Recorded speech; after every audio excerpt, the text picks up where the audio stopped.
की यह कहानी हमने magicalshairi.com से लिया है। यहाँ पर आपको बहुत से अच्छे कहानियाँ और शायरी मिलेंगे। और अगर आपके पास भी कोई कहानी हो तो आप हमें डिस्क्रिप्शन बॉक्स में दिए ईमेल पर सेंड कर सकते हैं। तो चलिए कहानी को शुरू करते हैं। रिया जब अपने दादी के घर पहुंचती है तो उसके दादा दादी अपनी पोती से मिलकर बहुत खुश होते हैं। पर यह बात किसी को नहीं पता थी कि जल्दी ही इनकी इस खुशी पर ग्रहण लगने वाला है। रिया का कुछ दिन तो उसके गांव में बहुत अच्छे से बीता। फिर एक दिन रिया अपने सहेलियों के साथ गांव के बगीचे में खेल रही थी। रिया खेलते खेलते आम के पेड़ को देखती है। उसके बाद वो अपने सहेलियों से कहती है, चलो ना आम तोड़ते हैं।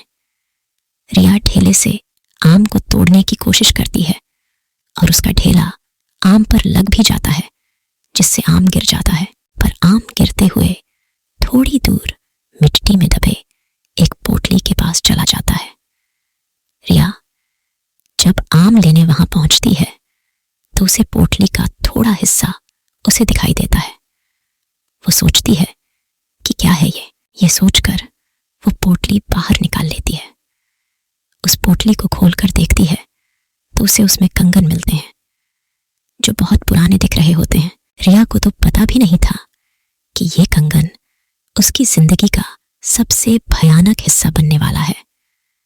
वो कंगन उसे अपनी तरफ आकर्षित कर लेता है, जिसकी वजह से वो उस कंगन में अपने घर लेकर चली आती है। घर आकर वो ये सारी बातें अपनी दादी को बताती है और वो कंगन भी दिखाती है।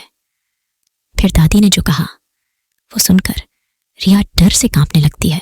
दादी कहती हैं कि वो पोटली कोई आम पोटली नहीं थी, वो एक चुड़ैल की पोटली थी। तुमने ये कंगन उस पोटली से निकालकर उस चुड़ैल को गुस्सा दिला दिया है, वो तुम्हारे पास जरूर आएगी। रिया डरते हुए दादी से बोलती है, मैं समझी नहीं दादी, वो क्यों और कैसे आएगी? दादी ने बोला, ऐसी ही पोटली में भटकती हुई आत्माओं को कैद करके जमीन में गाड़ा जाता है और तुमने उस पोटली को जमीन से निकाला है और उसका कंगन भी तुम लेकर आ गई हो। तुम इस मनहूस कंगन के साथ उस चुड़ैल को भी अपने पीछे ले आई हो। ऐसी भटकती हुई गुस्सैल चुड़ैलें अपना बदला लेती हैं। वो चुड़ैल भी हमसे अपना बदला लेने जरूर आएगी। आप सोच रहे होंगे कि फिर रिया के साथ क्या हुआ होगा, तो कहानी को आगे सुनने से पहले वीडियो को लाइक करके चैनल को सब्सक्राइब करें और अपने उन दोस्तों को ये कहानी जरूर शेयर करें जिन्हें हॉरर स्टोरी सुनना या देखना पसंद हो। तो चलिए कहानी में आगे बढ़ते हैं। रिया इस बात से डरती तो है, पर उसे ज्यादा यकीन नहीं होता। वो जाकर अपने कमरे में सो जाती है। उसी रात को करीब 1 बजे उसके कमरे की लाइट जलने बुझने लगती है।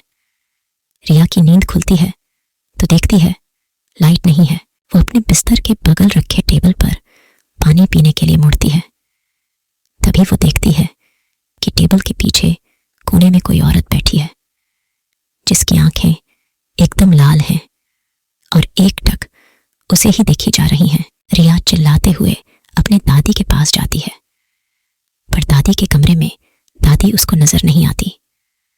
वो बरामदे में जाती है तो दादी उसको जमीन पर गिरी मिलती है। सारिका अपने दादा को खोजने जाती है, पर उसके दादा उसे कहीं नजर नहीं आते। जब वो पूरे घर में अंधेरे में खुद को अकेला पाती है तो डर के मारे बेहोश हो जाती है।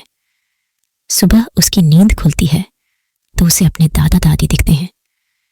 वो अपने दादी को सारी कहानी बताती है जो पिछले रात उसके साथ घटी थी। दादी बोलती हैं, हम दोनों अपने कमरे में ही थे। दादी सब समझ गई। उन्होंने बोला, ये सब उस चुड़ैल का किया है। वो कंगन उस पोटली में वापस रखना होगा, वरना वो यहां से नहीं जाएगी। रिया बोलती है, चलो ना दादी, अभी कंगन रखाते हैं। दादी बोलती है, नहीं, उस चुड़ैल से पीछा छुड़ाना है तो तुम्हें अकेले ही वो भी रात में जाकर उस कंगन को वहां रखना होगा, क्योंकि वो तुम्हारे पीछे है। रिया हिम्मत करके कहती है, ठीक है, मैं जाऊंगी। दादी ने बोला, ये सब वो चुड़ैल इतनी आसानी से नहीं करनी देगी, इसलिए दादी ने उसे रात में जाने से पहले एक मंत्रों से युक्त ताबीज उसके हाथ पर बांध देती हैं। अब सारिका रात होने के बाद अकेले बगीचे की तरफ निकलती है। थोड़ी देर बाद उसे किसी के रोने की आवाज सुनाई देती है। पर दादी ने कहा था, वो चुड़ैल तुम्हें अपनी तरह आकर्षित करेगी, तुम उसकी तरफ ध्यान मत देना, वरना वो तुझे अपने कब्जे में कर लेगी। एक बार उसने तुम्हें अपने कब्जे में कर लिया तो फिर कोई कुछ नहीं कर पाएगा, वो तुम्हें मार भी सकती है। रिया इस बात का ध्यान रखते हुए ईयरफोन लगा लेती है और गाना सुनते हुए चलने लगती है। तभी कुछ दूर जाने पर उसका मोबाइल काम करना बंद कर देता है। फिर भी वो चलती रहती है और उस पोटली के पास पहुंच जाती है। तभी उसे महसूस होता है कि पीछे कोई खड़ा है। पर दादी ने कहा था उसकी तरफ मत देखना, तो वो नहीं देखती है और डर की वजह से वो पसीने से लथपथ हो जाती है। फिर वो हिम्मत करते हुए उस पोटली को खोलकर उसमें कंगन रखती है और जमीन में गाड़ देती है और आंख बंद करके बहुत तेजी से वहां से भागती है। सीधे अपने घर आकर ही रुकती है। चुड़ैल से तो उसका पीछा छूट जाता है, पर वो इतनी डर जाती है कि दूसरे दिन ही वापस शहर अपने मम्मी पापा के पास चली जाती है। रिया की जिंदगी का वो खौफनाक हिस्सा जिससे वो आज भी सोचने पर डर जाती है। तो दोस्तों, यह कहानी आपको कैसी लगी हमें कमेंट करके जरूर बताएं। और आपके पास भी कोई कहानी हो तो हमें डिस्क्रिप्शन बॉक्स में दिए ईमेल पर सेंड करें। तो फिर मिलते हैं अगली हॉरर स्टोरी के साथ।